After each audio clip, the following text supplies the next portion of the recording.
Hindi kawawa ang walang asawa. Ang kawawa yung may asawa ka nga pero hindi mo ramdam kung asawa ka nga niya. Ito ang masasabi ko sa quote na yan kaya makinig ka. Napakalalim ng pahayag na ito at napakagandang paalala para sa mga taong iniisip na ang pagiging single ay kawalan. Ang pagkakaroon ng asawa ay hindi palaging sukatan ng kaligayahan. Mas mahalaga ang kalidad ng relasyon kaysa sa simpleng estado ng pagiging kasal. Una, ang pagkakaroon ng asawa ay hindi garantiya ng kasiyahan. Oo, masarap magkaroon ng katuwang sa buhay, pero kung hindi mo naman nararamdaman ng pagmamahal, respeto at suporta, ano ang halaga ng relasyon na iyon? Maraming nasa relasyon pero pakiramdam nila ay nag-iisa pa rin dahil wala silang emosyonal na koneksyon sa kanilang asawa. Hindi solusyon ang pagkakaroon ng asawa kung hindi ka rin magiging masaya.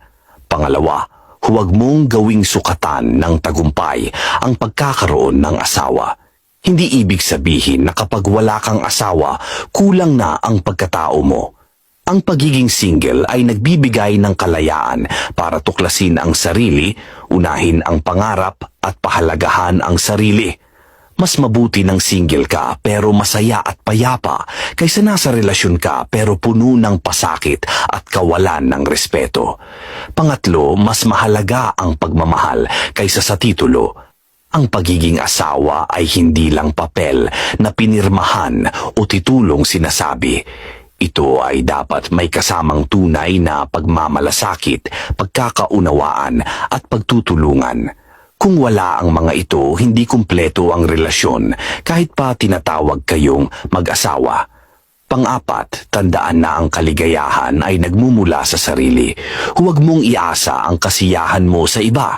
Kung wala kang asawa, okay lang iyon. Ang mahalaga ay marunong kang magmahal sa sarili at sa tamang tao na darating sa tamang panahon. Kaya tandaan mo, hindi kawalan ang pagiging single. Pero ang kawalan ng pagmamahal sa isang relasyon ay masakit at nakakapagod. Mas piliin mong maging totoo at payapa sa sarili mo kaysa manatili sa maling relasyon.